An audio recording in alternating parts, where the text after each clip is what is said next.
नाम नहीं लूंगा, लेकिन अब से 10-12 साल पहले बरेली के एक नामवर शख्सियत दिल्ली में मेरे पास आए। नहीं, वो बहुत काबिल शख्सियत हैं, उनका बड़ी इज्जत है, दानिश्वर हैं। और मुझसे उन्होंने बड़ी प्यारी बातें करी।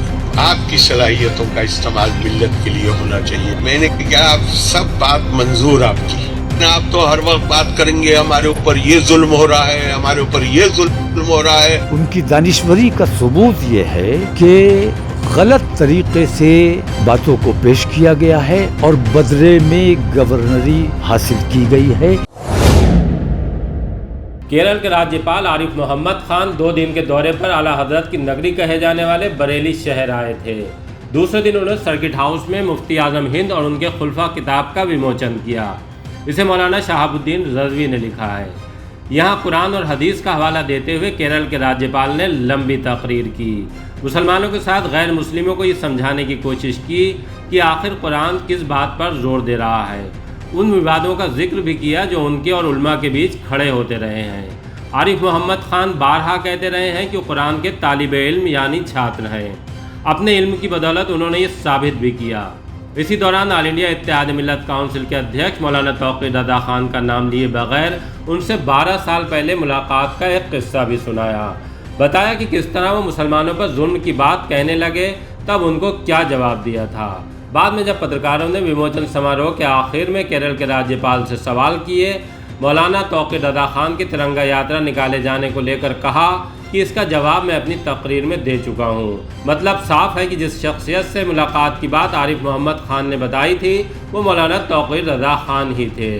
खैर, कोई मसलहत रही होगी, केरल के राज्यपाल ने मौलाना तौक़ीर रज़ा खान का नाम लेने से गुरेज किया, लेकिन मौलाना ने आरिफ मोहम्मद खान के बारे में जो कुछ कहा नाम लेकर कहा। सर, दरगाह से जुड़े मौलाना तौक़ीर रज़ा साहब हैं, वो 15 मार्च को झंडा यात्रा निकाल रहे हैं। कह रहे हैं कि मतलब मुसलमानों के खिलाफ भाजपा जो है अच्छे काम नहीं कर रही है और वो जुल्म कर रही है। हाँ, मैं मानता हूँ कि आप तो मीडिया वाले हैं और आपकी समझदारी औरों से बढ़ी हुई होती है। मेरे ख्याल से मैं बोल चुका उस बार। सर, थोड़ा सा सर एक सवाल बोल चुका। अगर आप उसको नहीं पिकअप कर रहे तो और बोलने से फायदा। कुंतुम खैरा उम्मतिन उखरिजत लिन्नास में नाम नहीं लूंगा, लेकिन अब से 10-12 साल पहले बरेली के एक नामवर शख्सियत दिल्ली में मेरे पास आए। उन्होंने उस वक्त एक तंजीम बनाई थी, कुछ सियासी टाइप की या कुछ नाम था उसका, वक्त भी याद है मुझे, डायरी में भी लिखा हुआ है 2012 की बात। नाम में लेना नहीं चाहता, चूंकि जो लोग अगर खालिस मजहबी हों तो नाम लेने में कोई बुराई नहीं, पर मैं जिस जगह पे हूं वहां ऐसे लोगों का नाम लेना जो सियासी बयानात देते हो वो मेरे लिए मुनासिब नहीं। मेरे पास आए और मुझसे उन्होंने बड़ी प्यारी बातें करी, ऐसी बातें करी जो मेरी अना को अपील करें।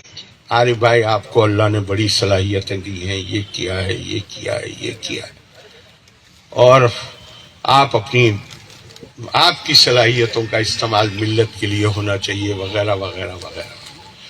मैंने कहा आप सब बात मंजूर आपकी, आज ही कबूल। आप एक बात कबूल कर लीजिए। बोले क्या? मैं कहा मैं आपकी तंजीम का ऑर्डिनरी मेंबर बनने को तैयार हूं, कोई प्रॉब्लम नहीं। आप कुरान की इस आयत को तस्लीम कर लीजिए, कुंतुम खैरा उम्मतिन उखरिजत लिन्नास। हम इंसानों के लिए काम करेंगे बगैर किसी भेदभाव के, अपने लिए कुछ नहीं मांगता। मैंने कहा मैंने फिर एक हदीस भी, हाँ मैंने एक हदीस भी सुनाई उन्हें। मैंने कहा हुजूर सल्लल्लाहु अलैहि वसल्लम ने फरमाया है, और किसने कहा? हकीम बिन हजाम से, हजरत खदीजा के भतीजे जो बहुत ही रईस थे। जगह हकीम अल यदुल उलिया खैरुम मिन यदुल सुफला। ऊपर का हाथ हमेशा नीचे के हाथ से अच्छा होता है, और ऊपर का हाथ कौन हाथ है? जो देता है। और नीचे का हाथ कौन है? जो मांगता है। मैंने कहा इसको अपना उसूल बना लीजिए, मैं आपके साथ। लेकिन आप तो हर वक्त बात करेंगे हमारे ऊपर ये जुल्म हो रहा है, हमारे ऊपर ये जुल्म हो रहा है, हमारे ऊपर ये जुल्म हो रहा है। बिल्कुल ऐसे लगता है जैसे ظلم کی کہانیاں جب بیان ہوتی ہیں تو ایسے لگتا ہے جیسے اللہ کے علاوہ کوئی اور بڑی طاقت ہے جو اللہ کے فیصلے کو بدل کے ہمارے اوپر ظلم کر رہی ہے۔ ارے بھیا، توحید کا عقیدہ یہ ہے کہ اگر میرے اوپر مصیبتیں آ رہی ہیں تو وہ میرے اعمال کا نتیجہ ہے۔ اپنے اعمال پہ نظر ڈالو، اپنے آپ کو درست کرو۔ نہیں، وہ بہت قابل شخصیت ہیں، ان کا بڑی عزت ہے، دانشور ہیں، اور ان کی دانشوری کا ثبوت یہ ہے کہ غلط طریقے سے باتوں کو پیش کیا گیا ہے اور بدلے میں گورنری حاصل کی گئی ہے۔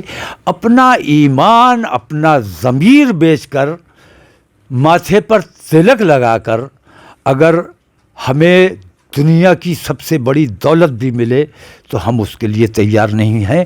وندے ماترم، ہم اپنے مادر وطن کی عزت کرتے ہیں، احترام کرتے ہیں، اپنی مادر وطن کے لیے جان دے سکتے ہیں۔ بٹوارا ہوا تو ہم نے اپنی مادر وطن کو نہیں چھوڑا، ہم ہندوستان میں رہے اور انشاءاللہ ہندوستان میں ہی رہیں گے۔ تو جو ایمان فروش ہیں، جو کمزور ایمان کے لوگ ہیں، ان لوگوں کی کسی بھی بات کا جواب دینا میں مناسب نہیں سمجھتا ہوں۔ ایسے لوگ آج بھی بہت سے موجود ہیں۔ میں یہ کہتا ہوں کہ اگر